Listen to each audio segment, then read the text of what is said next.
नमस्ते। मैं doctor Anuja Sharma government PG college Tonk में एसोसिएट प्रोफेसर हूँ। आज हम स्वभावोक्ति अलंकार के बारे में पढ़ेंगे। स्वभावोक्ति अलंकार का लक्षण है स्वभावोक्ति असहु चारुम यथावत वस्तु वर्णनम। तो जो लक्षण में चारुम शब्द आया है इसका अर्थ है अतिशय चमत्कार के साथ। वस्तु वर्णनम माने वस्तुओं का, यथावत अर्थात जो जैसा है वैसा ही वर्णन, बिल्कुल स्पष्ट वर्णन और बिल्कुल स्वाभाविक वर्णन जो होता है उसको हम कहते हैं स्वभावोक्ति अलंकार कहा जाता है। मतलब इस अलंकार में किसी की भी प्रकृति सिद्ध क्रिया अथवा उसके रूप का वर्णन होता है। जैसे उसका स्वभाव मतलब बताया जाएगा, उसका वर्णन होगा। जैसे प्रकृति में हम देखेंगे कि झरने हैं, नदियां हैं या तपोवन हैं या जो भी दृश्य है या किसी भी व्यक्ति का वो जो भी स्वाभाविक वर्णन होगा वो स्वभावोक्ति अलंकार होता है। आप लोगों को कोर्स में नाटक है, फर्स्ट ईयर के बच्चों, आप लोगों को कोर्स में है स्वप्नवासव दत्तम नाटक, इसीलिए मैंने इसके उदाहरण में स्वप्नवासव दत्तम का ही श्लोक लिया है। ये श्लोक देखिए, पहले अंक का 16 श्लोक है, बहुत सुंदर श्लोक है। इसमें तपोवन का वर्णन कवि कर रहे हैं और तपोवन में भी किस समय का वर्णन किया गया है? संध्या काल का। तो संध्या काल में तपोवन में क्या दृश्य होता है उसका वर्णन है कि खगा वासोपेता सलिलम अवगाढ़ो मुनिजनः प्रदीप्तो अग्निभाति प्रविचरति धूमो मुनिवनम परिभ्रष्टो दूरात् रविः अपि च संक्षिप्त किरणे रथम व्यावृत्तौ असौ प्रविशति शनैः अस्त शीघ्रम। स्वप्नवासव दत्तम नाटक का ये 16वां श्लोक है।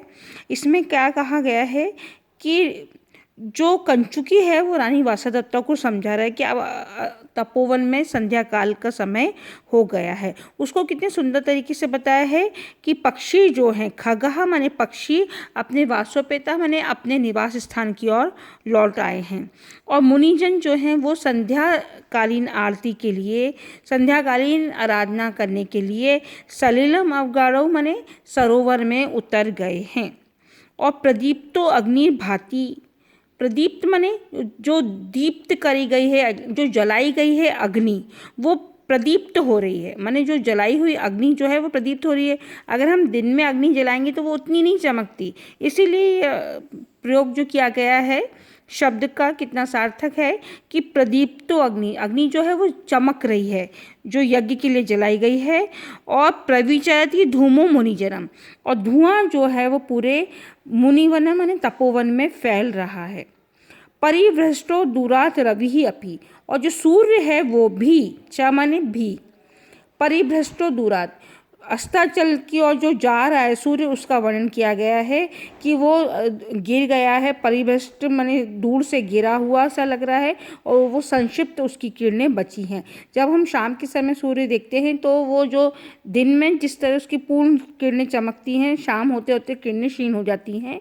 तो उसका वर्णन है कि सूर्य जो अस्ताचल की ओर जा रहा है उसकी किरणें संक्षिप्त बची हैं और उसने भी रथम व्यावृत्तौ असौ, और वो उसने अपने रथ को, सूर्य देवता ने अपने रथ को मतलब लौटा लिया है और प्रविशति शनैः अस्त शीघ्रम, और वो धीरे धीरे अस्ताचल शिखर की ओर जा रहे हैं सूर्यदेव। तो इतना सुंदर स्वाभाविक वर्णन किसने किया है? महाकवि भास ने। ये उन्होंने अपने द्वारा लिखे नाटक स्वप्नवासव दत्तम में किया है कि जो ये स्वाभाविक वर्णन है कि पक्षी जो है संध्याकाल में अपने घोंसलों की तरफ लौटते हैं वृक्षों पर, और मुनिजन जो हैं वो संध्याकालीन आरती के लिए सरोवर में स्नान करने जा रहे हैं और अग्नि जो है वो प्रदीप्त हो रही है, प्रज्वलित हो रही है और धुआं जो है वो चारों ओर तपोवन में फैल रहा है। तो इससे ये एक अनुमान तो ये भी लग रहा है, इसमें अनुमान अलंकार भी आ जाएगा कि तपोवन है पास में और यहाँ पे स्वाभाविक वर्णन किया गया है इसलिए स्वभावोक्ति अलंकार भी है। सूर्य जो है वो शाम होते होते उसकी किरणें संक्षिप्त हो ही जाती हैं। तो बड़ा सुंदर तपोवन का संध्याकालीन दृश्य का वर्णन किया गया है, इसलिए यहाँ पर कौन सा अलंकार हुआ? स्वभावोक्ति अलंकार। जब चीज़ों का स्वाभाविक वर्णन होगा वहाँ पर स्वभावोक्ति अलंकार होगा। आज हम यहीं तक पढ़ेंगे। धन्यवाद।